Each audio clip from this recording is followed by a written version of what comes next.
ನನಗೆ ಮದುವೆ ಇಷ್ಟ ಇರಲಿಲ್ಲ. ಆದರೂ ಒತ್ತಡಕ್ಕೆ ಒಳಗಾಗಿ ಈ ಮನೆ ಸೊಸೆ ಆದೆ. ಈ 3 ಜನರಿಗೆ ಅತ್ತೆ ಆದೆ. ಏಜೆ ಅವ್ರಿಗೆ ಹೆಂಡತಿಯಾಗಿ ಈ ಮನೆಗೆ ಬಂದೆ.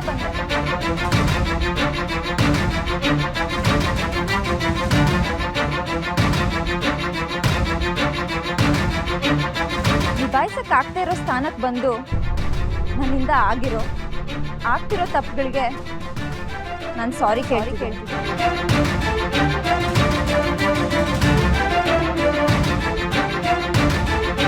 ಏಜೆ ಎಲ್ಲದರಲ್ಲೂ ಪರ್ಫೆಕ್ಟ್, ನಾನು ಎಲ್ಲದರಲ್ಲೂ ಎಡವಟ್ಟು.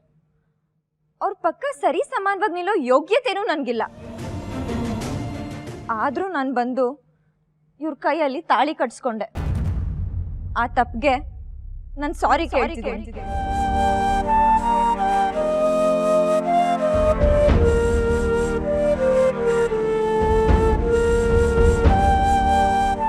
ನಾನು ಇವ್ರ ಲೈಫಲ್ಲಿ ಕಾಲಿಟ್ಟಾಗಿಂದ ಇವ್ರ ನೆಮ್ಮದಿನೇ ಹಾಳಾಗೋಗಿದೆ.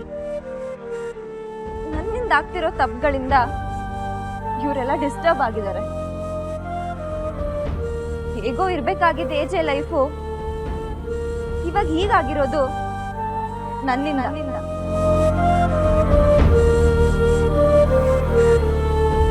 ನಾನ್ ಮಾಡಿರೋ ತಪ್ಪುಗಳಿಂದ ಏಜೆ ಮನಸ್ಸಿಗೆ ತುಂಬಾನೇ ನೋವಾಗಿದೆ.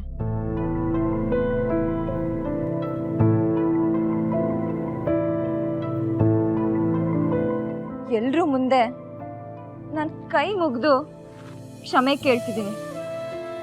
I am sorry. I am really ಸಾರಿ.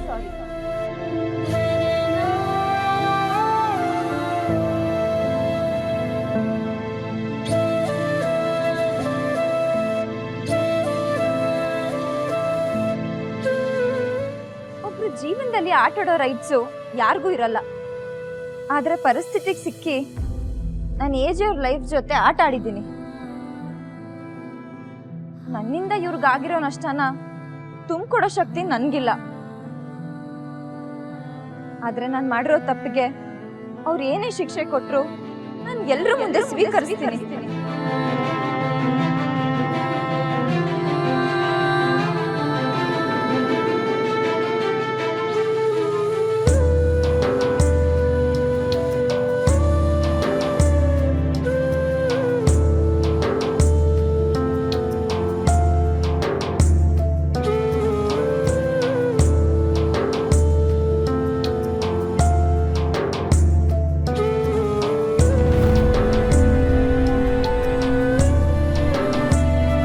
ಮುಗೀತು ನನ್ನ ಲೀಲನ್ ಕತೆ.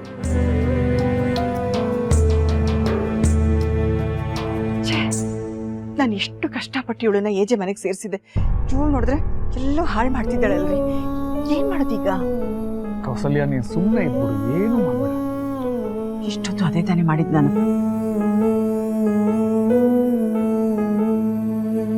ಇನ್ನೂ ಏನಾದರೂ ಹೇಳೋದಿದ್ಯಾ ಮೇಡಮ್? ಇನ್ನೇನೂ ಇಲ್ಲ.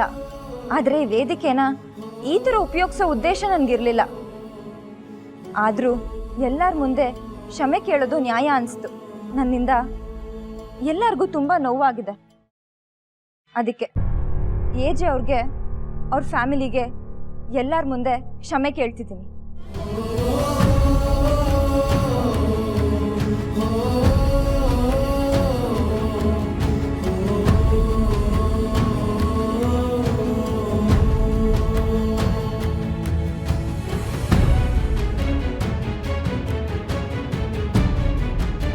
ಸರ್, ನಿಮ್ಮ ಹೆಂಡತಿ ನಮಗೆ ಎಷ್ಟೊಂದು ಸತ್ಯಗಳನ್ನ ಬಿಚ್ಚಿಟ್ರು. ಇದ್ರ ಬಗ್ಗೆ ನೀವು ಏನು ಹೇಳ್ತೀರಾ?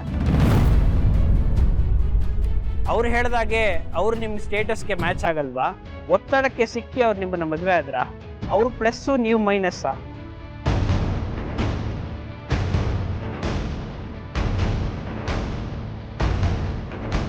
ಅಯ್ಯೋ, ಏಜೆ ಸಾಹೇಬ್ರು ಏನ್ ಮಾತಾಡ್ತಾರೋ ಈಗ?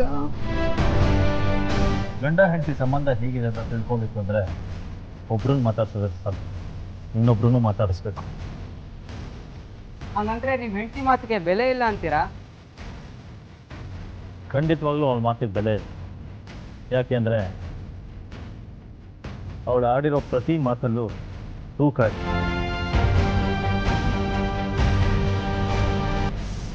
ಎಷ್ಟು ದೊಡ್ಡತನ ನೋಡಿ ನಮ್ಮ ಮಹೇಂದ್ರಂಗೆ. But at the same time ಅವಳು ಆಡಿರೋ ಮಾತುಗಳಿಗೆ ಬೇರೆ ಅರ್ಥಗಳಿವೆ. ಈಗ ಅದನ್ನು ನಾನೆಲ್ಲರಿಗೂ ಹೇಳ್ತೀನಿ.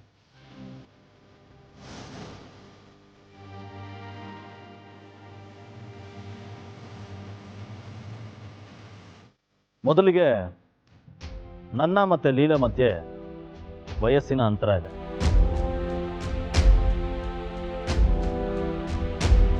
ಹಾಗೆ ಅಂತಸ್ತಿನ ಅಂತರನೂ ಇದೆ.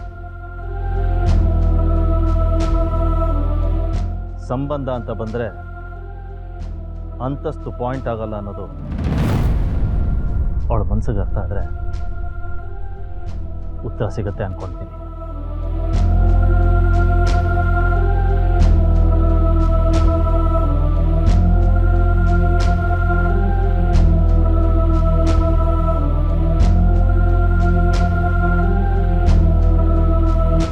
ಸರ್ ನಾವಿಬ್ರು ಒಳ್ಳೆ ಜೋಡಿನೇ ಅಲ್ಲ ಅಂತ ಅಂದ್ರು, ನೀವು ಪ್ಲಸ್ ಅವ್ರು ಮೈನಸ್ ಅಂತ ಅಂದ್ರು, ಇದಕ್ಕೇನು ಹೇಳ್ತೀರಾ ಸರ್? ಎಸ್, ಅವಳು ಹೇಳಿದ ನಿಜ. ನಾನು ಇದನ್ನು ಒಪ್ಕೋತೀನಿ.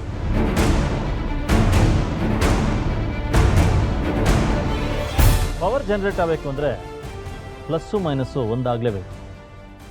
ಹಾಗೆ ನನ್ನ ಲೀಲಾ ಮದುವೆಯಾಗಿ ಪ್ರೀತಿ ಅನ್ನೋ ಪವರ್ ಈಗ ಜನರೇಟ್ ಆಗ್ತಾ ಇದೆ.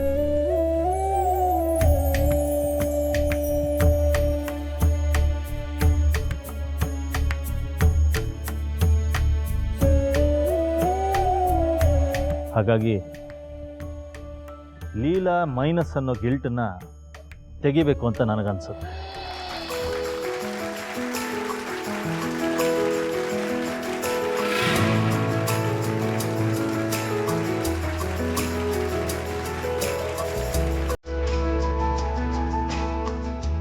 ಸರ್ ನೀವು ಪರ್ಫೆಕ್ಟು, ಅವ್ರು ಎಡವಟ್ಟು. ಅವರು ನಿಮ್ಮ ಜೀವನಕ್ಕೆ ಬಂದಾಗಿಂದ ನೆಮ್ಮದಿನೇ ಇಲ್ಲ ಅಂತಿದ್ದಾರೆ. ಅವರು ಒಳ್ಳೆಯವರೇ ಅಲ್ವಂತೆ. ಒತ್ತಡಕ್ಕೆ ಸಿಕ್ಕಿ ಮದುವೆ ಆದೆ ಅಂತಿದ್ದಾರೆ. ಇದಕ್ಕೆಲ್ಲ ನೀವೇನು ಹೇಳ್ತೀರಾ?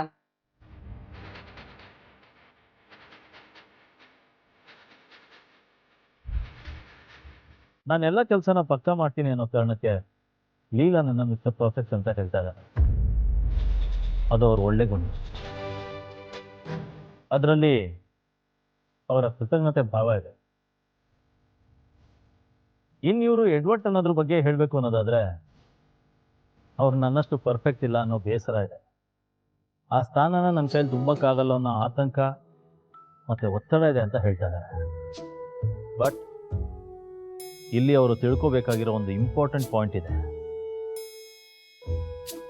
ಪ್ರೀತಿಲಿ ಪರ್ಫೆಕ್ಷನ್ಗಿಂತ ಪ್ಯೂರಿಟಿ ಮುಖ್ಯ.